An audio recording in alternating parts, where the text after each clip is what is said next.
This is session number 11 of Biblical Backgrounds. I'm Dr. John McMeth, and I'm here with my friends in Italy, in the Philippines, and in various places here in the U.S.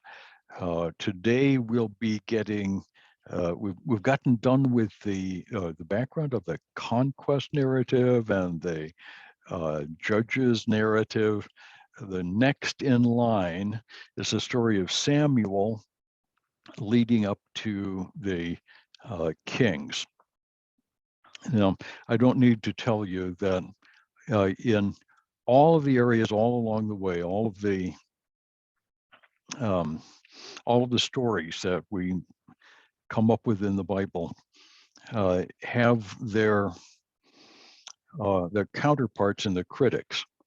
The anti-Christian, anti-biblical critics come up with alternative views on virtually everything.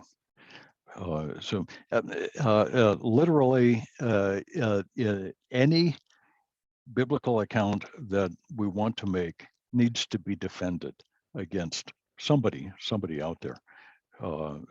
Don was mentioning about critique of Sennacherib's siege of Jerusalem, 701 BC.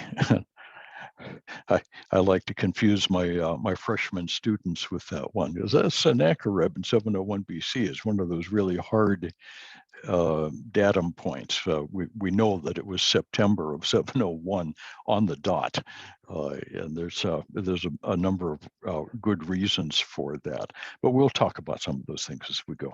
All along the way, the critics constantly attack. That just goes without saying. And our job in teaching the Bible, even in reading the Bible, is to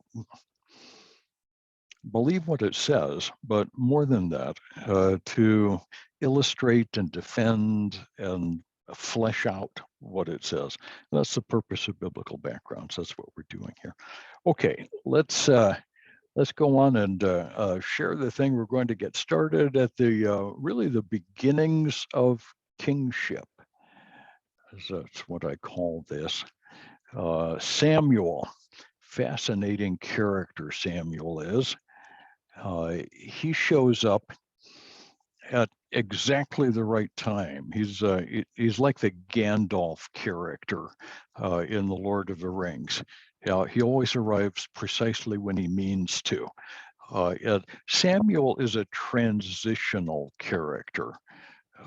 He's in between the judges and the kings. He's not a judge, really, and he's certainly not a king. He's part prophet, part high priest, sort of like the judges, but not really. He's a very, very unique character.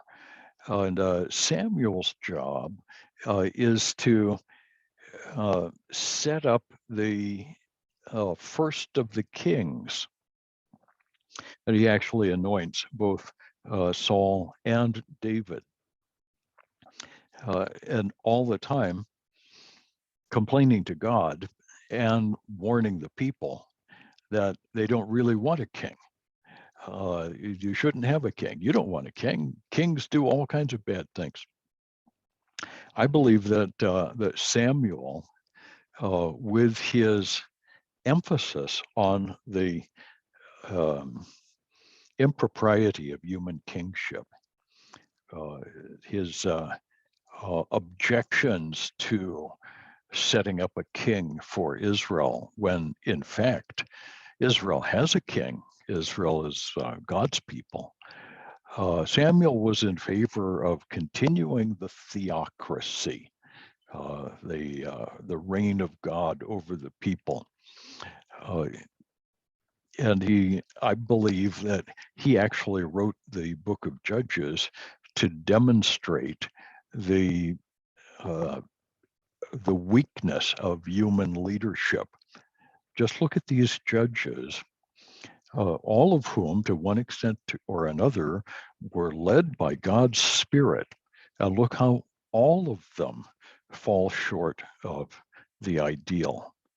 We're never going to find a king, a human king, who will live up to our ideals, because that king doesn't exist until the King of Heaven finally comes down. Only God can be the king. And that seems to be Samuel's great theme. And along the way, God tells them, look, they haven't rejected you, they've rejected me.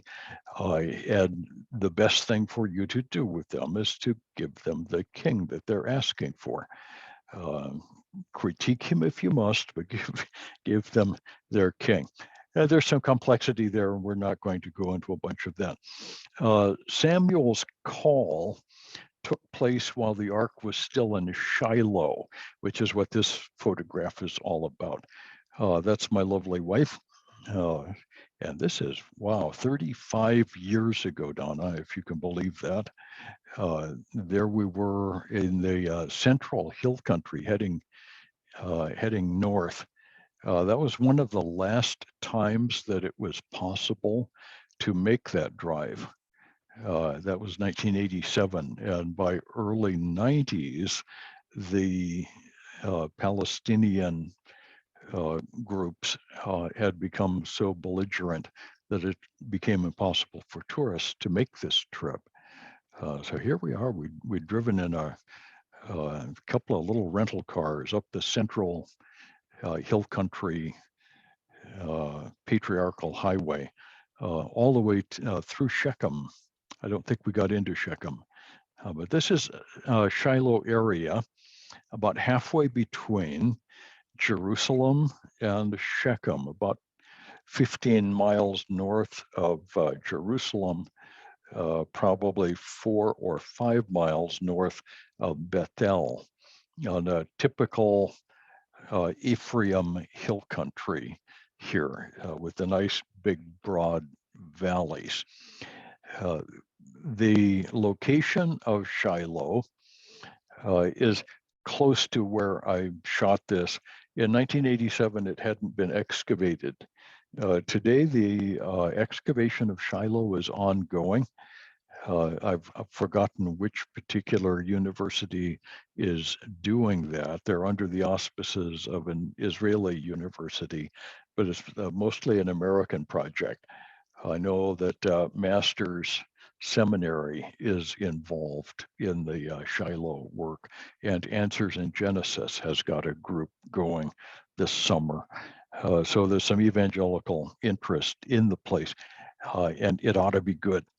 Samuel's call took place while the Ark of the Covenant was still there. The Ark of the Covenant was still out and about, and the tabernacle was still a tent. That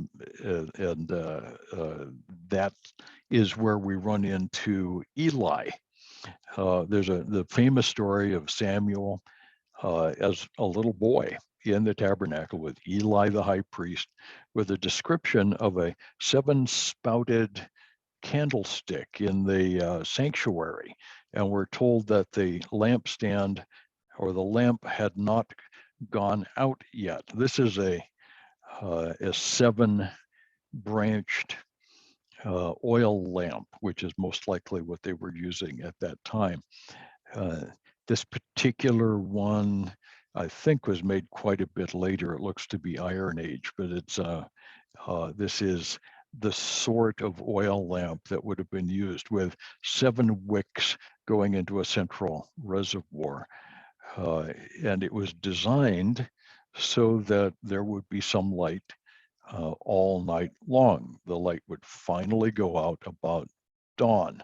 So here we are. The most likely, the lamp was burning from evening until it went out on its own the following morning. And the phrase there in that passage, the beginning of Samuel, that the lamp had not yet gone out, indicates that the episode with God calling Samuel takes place very early in the morning. That's my least favorite time to be woken up. We have a big cat here at our house who likes to wake us up very early in the morning before the lamp goes out. And typically that means that he wants to go out. Anyway, that's what that picture is about. We have the stories of the Ark of the Covenant being hauled around. The Ark of the Covenant was a wooden box with gold covering, with a gold-covered lid. The term mercy seat should actually be translated. Sorry to all the lovers of the King James Version, but it should be translated lid or cover. The keferet in Hebrew simply means a cover. It's also related to the word for atonement. So some have translated this the atonement seat, but that's not really accurate. The lid of the box, the Ark of the Covenant, was simply a lid, and there was no magic in it. Modern movie makers like to pretend that the Ark of the Covenant was some kind of a magic box. Where First Samuel actually makes it very clear that that's not true. Apparently, the Israelites fought with the Philistines near this place, which is Aphek. The ruins that you see there in the background are actually from the Crusader era. That's a Crusader castle. You can tell the Crusader stuff because they used relatively small stones. They cut up stones to be about the size of bricks. That makes them easier to handle, I'm sure, and cheaper. Herod the Great used stones so big you needed 1,000 men to move each stone. But a crusader could carry a brick all by himself. So that's what this is about. The location is at the spot where the Great International Trunk Route, the Via Maris, passes inland of Tel Aviv and Joppa. At the upper ranges of the watershed that lies to the east of Tel Aviv. When I say watershed, I mean the drainage of a little river. There's I can't remember the name of the river. I believe it's the Yarkon. Yarkon River is only a few kilometers long, like 8 or 10 kilometers long, up into the Judean hill country. And at the upper end, there's a bit of a marsh, and the road crosses just inland of that marsh on the dry ground, on the high ground, right at that spot. Farther inland, the ground begins to get steep and rocky. So it makes perfectly good sense to put a town of some kind at Aphek. And as far as we can tell archaeologically, there has been a town at Aphek all the way back into early biblical times, probably into the early Bronze Age. The archaeology at Aphek hasn't been very good. There's some open squares there, but I've never seen a publication from there. The pottery that I've picked up at Aphek is from the Iron Age, which is what we expect. Interesting spot. It's obviously a good place to put a Crusader castle as well.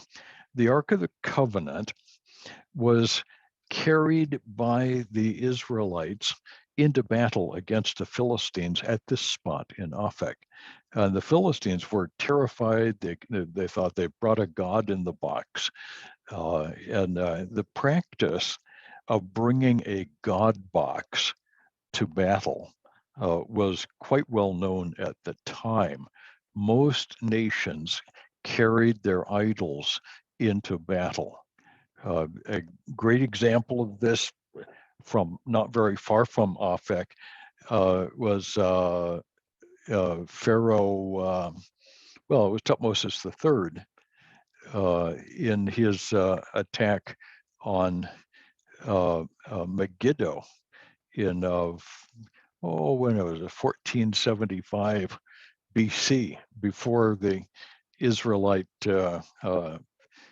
exodus and conquest. Tutmosis was there, and he came from the south to the north with 4 divisions of soldiers in chariots and 1 headquarters division, which was right in the middle. And as he went through at Megiddo, he divided up his divisions with 2 chariot units in front, 2 chariot units behind, and headquarters in the middle. Headquarters division always consisted of the king and his generals and other important people, his communications people, armor bearers and various bodyguards, and the priests and a portable shrine for the idols of the army. So Tutmosis III always went into battle with his gods in a box. The Philistines, no doubt, also went into battle with their gods in a box. The Philistines saw the Ark of the Covenant coming, and they assumed that this was an Israelite God box. Here it comes. Now we're in trouble. And so the Philistines fought with the Israelites and beat them. The Israelites left the Ark of the Covenant on the battlefield. Not a good thing. And the Philistines, of course, carried it off. And the story of the Ark of the Covenant traveling through the Philistine country and the people getting sick with something that was probably a kind of bubonic plague. The Philistine priests decided that there was nothing they could do with this. They had to send this thing back. So they open up the box and they add some golden mice and some golden tumors. Of course, bubonic plague is spread by the fleas that live on mice and rats. And so the Philistines knew that the plague has something to do with rats. They got some mice, or made some golden mice, and they made some golden tumors. We call this imitative magic. It's something that we see the pagan nations doing fairly regularly. We don't have any examples of that, of the golden mice and golden tumors that have come down to us. But it sounds exactly like what they do. A pair of yoked milk cows left their baby cows behind them and carried the Ark of the Covenant up to Bet Shemesh in the Sorek Valley, and that was a good place to take it. Bet Shemesh is supposed to be a Levitical city, but the Levitical cities there are 48 of them, and those are laid out and set down at the time of Joshua. The individual cities were supposed to be places where Levites lived. And if you ever had a question about what the Bible means or how to live a good Jewish life, the Levites were supposed to be teachers in all of these places. So Bet Shemesh should have known how to handle the Ark of the Covenant, for heaven's sakes. Ark of the Covenant is supposed to be handled carefully, but some of the men at Bet Shemesh apparently opened the box to look inside, see what was going on, and they were immediately killed for their trouble. The people of Bet Shemesh were afraid of the ark, so they sent it farther along to a place called Kiryat Yearim, which is much farther into the Judean hills. It is not a Levitical city, but apparently it was properly treated at Kiryat Yearim. And it stayed there for a while until finally setting up at Shiloh. The whole story goes on there. The Bible is silent about the location of Shiloh after this story. Suggests that the Philistines might have followed up their victory at Aphek by destroying the sanctuary at Shiloh. We don't really know. At any rate, from Kiryat Jearim, we don't know where the ark stays all the time until David finally brings it to Jerusalem in 1003 BC. Okay, a lot of details about Aphek and all of that. So Samuel is kind of a judge, kind of a priest, kind of a kingmaker. He was never going to be a king himself. The Bible shifts from an interest in the theocracy of God himself ruling in the lives of the people to an interest in the development of the office of king, kingship. Particularly the first king, who is going to be Saul. In Samuel's day, which is around 1000 BC, 1100 to 1000 BC, the idea of kings was still a fairly new idea. We think that there have been kings forever, but in fact, that's not true. What we think of as kings prior to this time mostly were kings who ruled over cities, or what we would call city states. A city state is the city and its, for lack of a better term, its metropolitan area. Okay, so in the Philippines, somebody could be the king of Manila, and his influence would spread as far as Quezon City to the north. Okay, so he's the king of the Manila city-state. There were relatively few multinational empire-type places. The Egyptians came close. The Egyptians actually were able to unite all of the individual cities of Egypt several times during the Old Testament period. In Mesopotamia, prior to this time, we see very, very few really large areas. It's mostly individual cities and city-states throughout most of Mesopotamia. There were some kings who ruled entire nations, and we call that the nation state. So, of course, Egypt. But there's a group called the Mitanni around 1400 BC who ruled an area in the north of Mesopotamia. The old Babylonian empire was not really an empire. It ruled southern Mesopotamia. The Hittites ruled over areas of Asia Minor. But generally speaking, they were all a single nation. The idea of an empire with a multinational, multi-city, large geographical area really didn't exist at that point. Israel was looking for a single king to rule all 12 tribes, the whole nation. That was a relatively new concept at the time. Now, the other thing that's kind of interesting is that the Mesopotamians and the Egyptians seem to believe that their kings were the direct agents of the gods.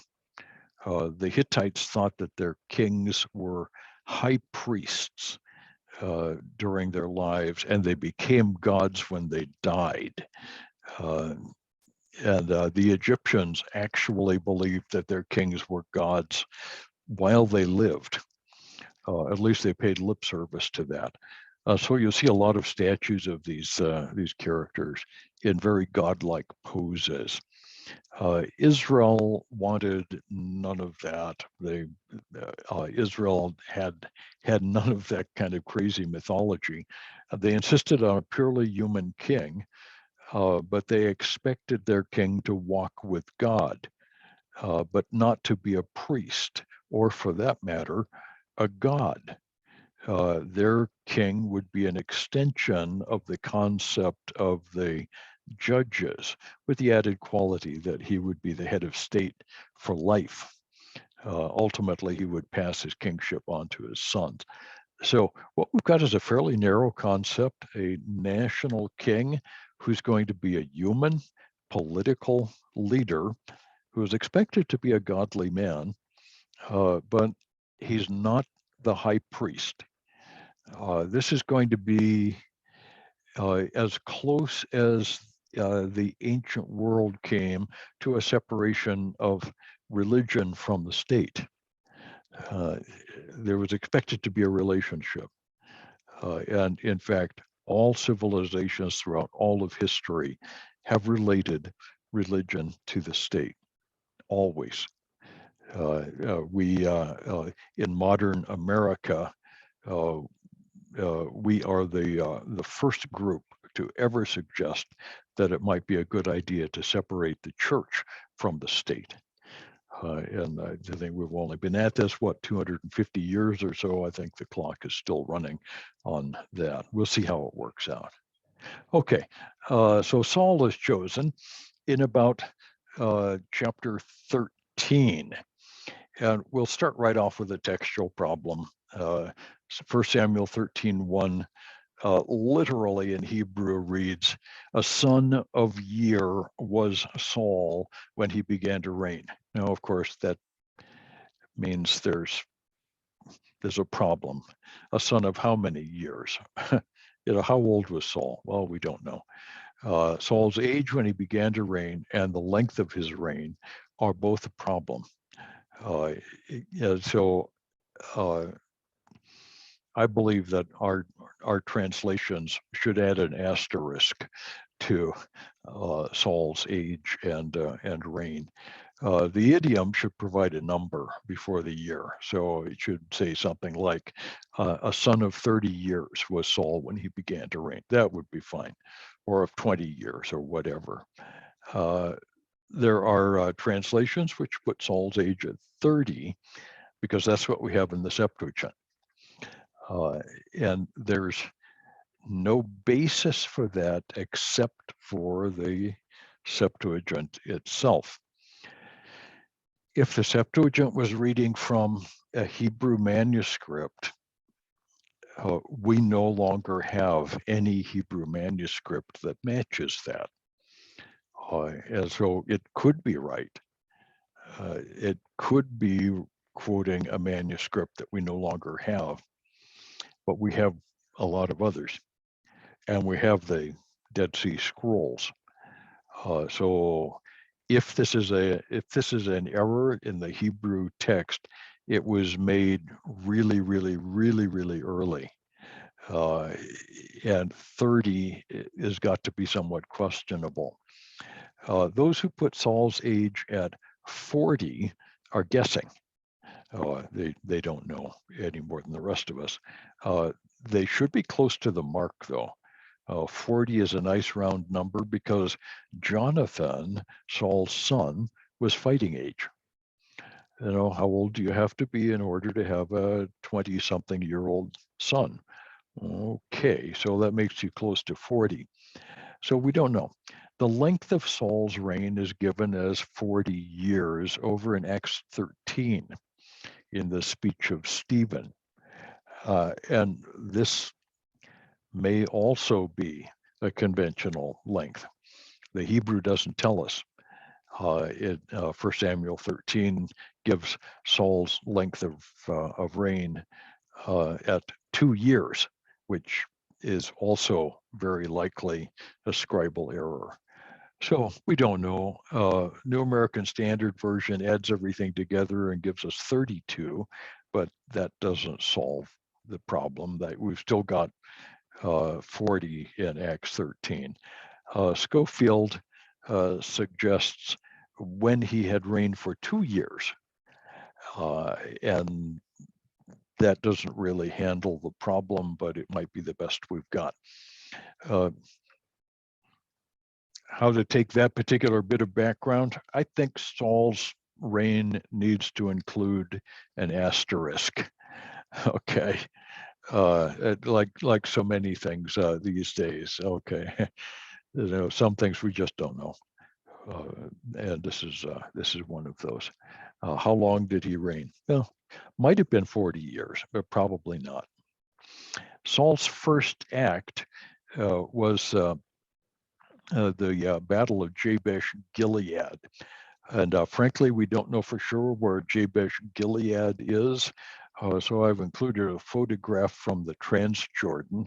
This is the hill country east of the Jordan River, north of the Dead Sea, in modern Jordan. Saul was faced throughout most of his reign, as was David, by two enemies. The Ammonites were on the east, and the Philistines were on the west. The first battle with the Ammonites took place at this spot, or close to this spot, Jabesh Gilead, when he saved the city from the Ammonites. It's interesting to study the history of Saul, because it appears that Saul was never particularly interested in the trappings of kingship. His palace, if we can call it that, is found under this shelter at Gibeah, north of the old city of Jerusalem. This particular photograph comes from the internet, and I haven't been able to get to this spot. It's currently under Palestinian control. Now, although there is this building there, there's nothing that's been developed for tourism. What we're told in the archaeological textbooks is that Gibeah of Saul is a very simple, unpretentious thing. It's just a few meters on a site. It's a rectangular building with no more than 2 rooms. So it's a very small place. It certainly isn't what we would call a palace. It is larger than everything else, and this does likely have to be Gibeah of Saul. The layers are correct for it to be the correct place, but he didn't have much of a palace. It's a fairly unpretentious. Okay, the Battle of Michmash is a famous battle. This one is going to be against the Philistines. And here we've got Jonathan commanding 1/3 of the army. So Jonathan had 1,000 men. Saul apparently commanded 2,000 men. The difficulty with the Philistines was that the Philistines possessed iron weapons. We call the period in the history of Israel after the invention of iron weapons simply the Iron Age. And as I've mentioned before, the Philistines probably arrived about 1158 BC. So the Iron Age is from conventionally 1200 until about 600 BC. And I'm always a little pedantic here, so 1158 to around 606 BC for the dates for the Iron Age. And among other things, during the Iron Age, we find iron tools and iron weapons. The Philistines kept a monopoly on the technology and actually charged Israelite farmers for sharpening their equipment. If you wanted your plow point sharpened, only the Philistines could do that. They must have understood a little bit about blacksmithing. Michmash commanded the eastern approaches to what we call the Central Benjamin Plateau. And I'm standing at a place that could well be Michmash, looking south toward Jerusalem. You can see a tower high on a hill. Well, there's no hills off there, but up in the horizon, there's a bit of a tower that fits in Jerusalem. So this whole thing is about 6 or 7 miles north of Jerusalem, up in the rocky central hill country. It was about a week before battle that Saul made his first error. He made an offering of a sacrifice while he was waiting for Samuel. And Saul may have done that thinking that a sacrifice is a good thing and it's something that we should get out of the way before this battle starts. And he was waiting for Samuel, and Samuel didn't show up. But the point is that Saul was a king, not a priest. There was already this separation between the religious function and the kingly function. It was against the rules. And this is the first time we see anything about a rule like that. Saul apparently was a relatively effective military commander most of his years. The Bible doesn't give us a lot of details. We also don't really know what was wrong with Saul. We're told that an evil spirit came from the Lord to torment him. Mental illness, some kind of a physical problem, some kind of psychology, we don't know. Saul's rise and fall are described in the Bible primarily from a theological point of view, that Saul was not wholly given over to the service of God, whereas David was. And that distinction is a good distinction to make in preaching, but it's actually fairly difficult to drive home on an archaeological level. The final mistake that Saul is going to make is a battle off to the south. He's already fought with the Ammonites, won that battle. He's fought with the Philistines because Jonathan did such a good job chasing them. He won that battle. He's going to go south and fight with the Amalekites. He's going to win that battle too. But the commandment from God came to Saul saying, you're to kill them all, destroy the Amalekites altogether because of the way they had opposed Israel coming out of Egypt. And in fact, he failed to kill all the people and all of the animals. He kept a bunch of animals, and King Agag, the king of the whole group. And that led Samuel to say, this day the Lord has rejected you. And this is the transition to the rise of David. So David is again a fascinating character. We're going to see David. This is a harp on the left that I shot somewhere. I can't remember where I shot that harp. It's certainly not in the Israel Museum because you can't take pictures there. But this is a harp from the period, probably not David's harp. David came from the tribe of Judah. Saul was of the tribe of Benjamin, and we know that the tribe of Judah is the messianic line. So his family was the family of Jesse, and his hometown was Bethlehem. And if you look at the background picture, that's modern Bethlehem.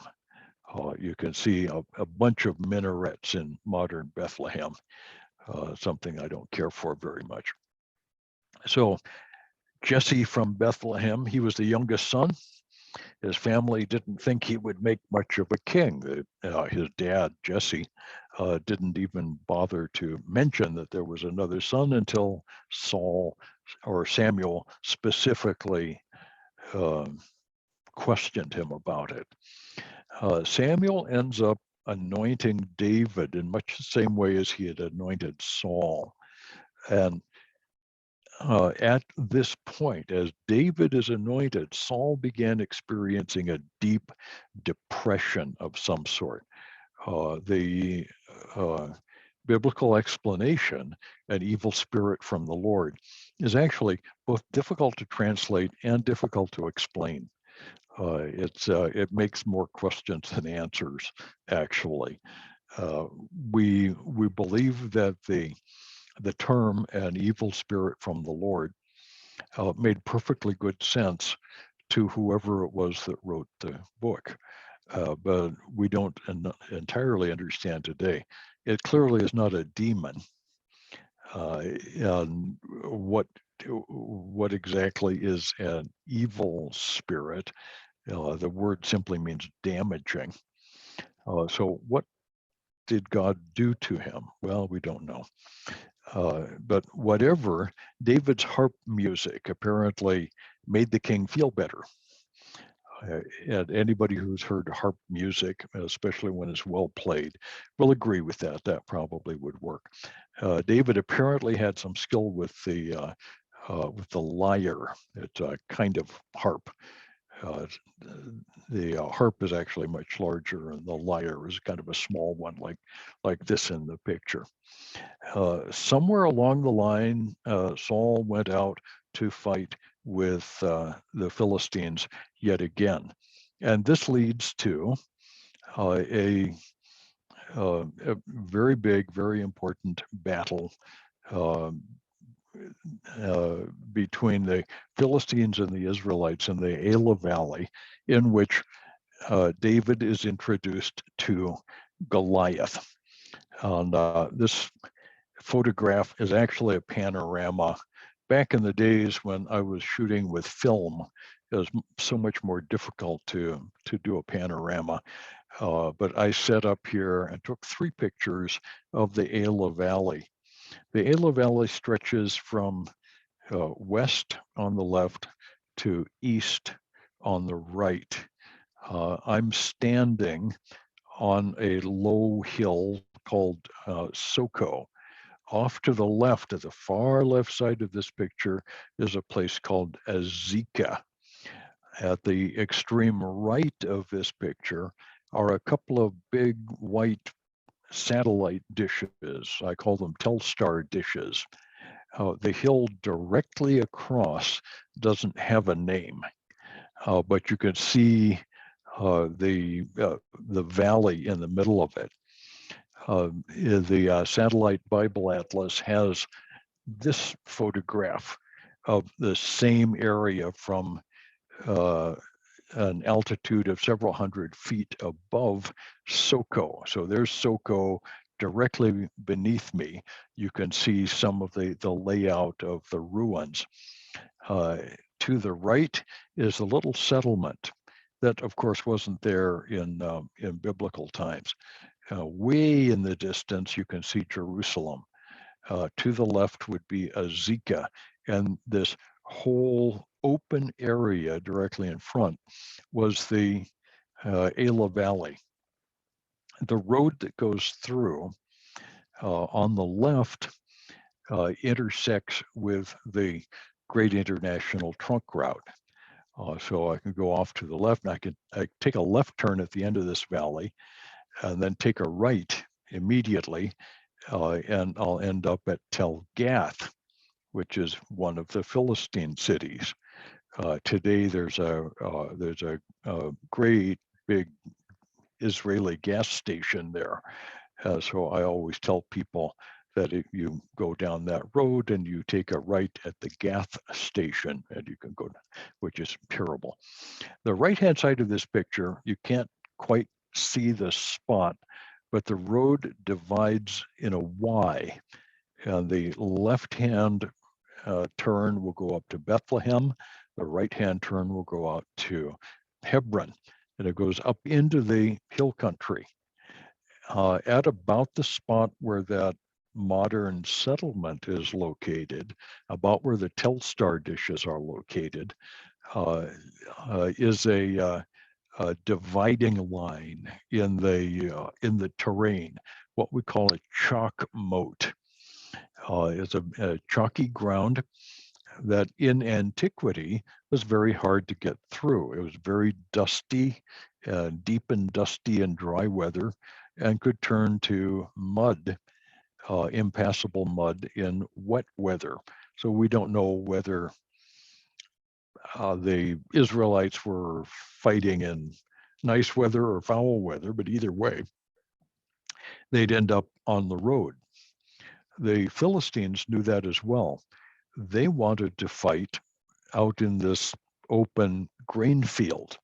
Their chariots would give them the advantage. The Israelites under Saul hid behind rocks and in holes in the ground near the road where the Philistines would have to pass single file. They set up an ambush, which is what any modern army would do. You use your terrain to the best possible advantage. This is why it took 40 days for the battle to happen. Let me show you a map of the battle of David and Goliath. And let's see here. I've got some Amalekites on one side. East is at the top. You can see Jerusalem just above the word Judah. And see if I've got a picture here. Yeah, the Elah Valley is right in the middle of that circle. The Israelites under Saul came from the east. The Philistines came from several places on the west, and this was the spot that they picked. The Philistines were probably attempting to get into the hill country up the Elah Valley to attack Jerusalem through Bethlehem. There are only 3 approaches from the west to get up into the central hill country. The Sorek Valley is the direction that they attempted that Samson made so difficult. The Elah Valley is the second of those. The third approach is the Ajalon Valley, north of Jerusalem, heading up to Gibeon. And that approach was messed up at the Battle of Michmash, when Saul defeated the Philistines at Michmash because of Jonathan's exploits. The Philistines were not able to go that way. This is the third attack then over the historical period. The Philistines attempting to get into the central hill country in large military force. They apparently had agents of influence, but getting major force into the hill country.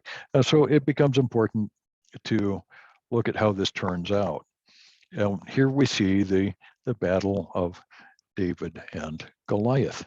And I'm going to get back to this particular relief later, but single combat, the combat of one of my guys and one of your guys to decide a battle was fairly common in the ancient world. We see a lot of illustrations of it.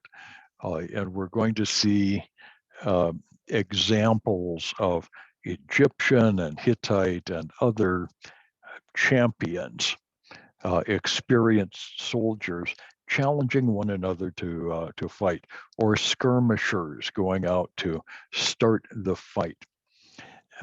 Goliath probably would have been equipped like an Aegean or Greek warrior. So this helmet that you see on the right is a bronze helmet and would have been fairly typical of the sort of thing that Greek soldiers would have worn at the Battle of Troy, for example. And when we see images from the Trojan Wars, this is the kind of helmet that we see. The nose piece right in the middle there between the two eyes would have been a weak spot. If you hit that with a fairly large object like a sling stone, you could expect to break the nose. And that would be a very sad story indeed. Goliath had a sword which would have been quite large. Goliath is said to have been about 9 feet tall, which is not impossible. His spear was actually a javelin. And let me show you. Yeah, this image is taken from the island of Crete. And these two blades are both javelin heads. These are not swords. These are javelins. The length on both of these is about 40 centimeters. And for those who are length challenged, that's what does that make it? About 15 inches. It's no longer than that. 25 inches, about 40 centimeters. The javelin head has a pair of barbs. Because the idea of a javelin is that the soldier would throw that. As he's going into battle, he would throw his javelin at the opposing force with the idea of it hitting somebody and being difficult to remove. That's what the barbs are for. A spear was not intended to be thrown. A spear had a long stick with a blade on it. It was a sword on a stick. And the idea of a spear was to hold that out front and use it like a long-handled sword and try to poke people at a safe distance, relatively safe distance. The javelin was designed to be thrown. Most javelins are quite short.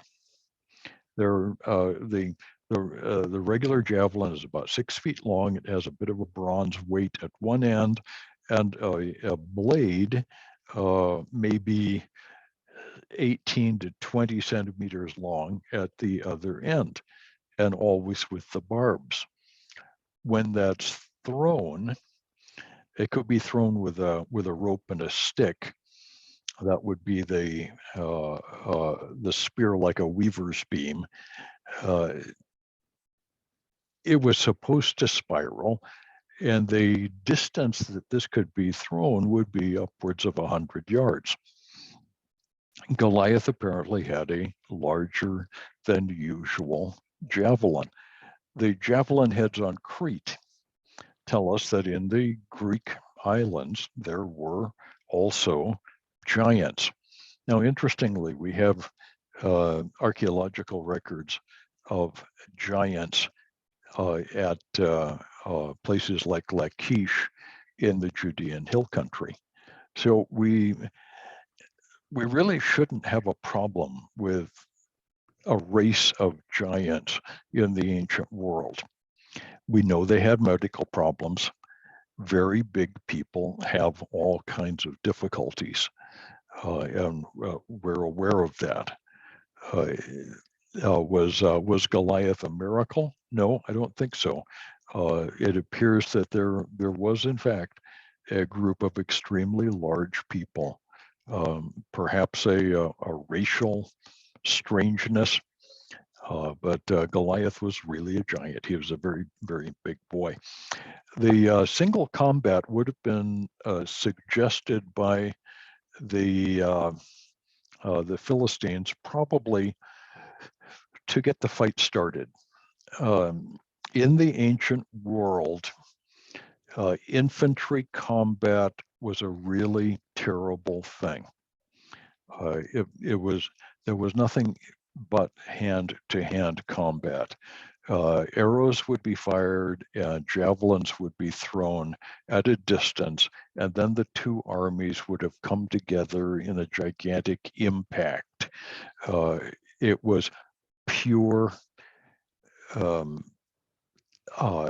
collision warfare with sharp objects and with blunt objects and muscle strength. It was actually a terrible thing.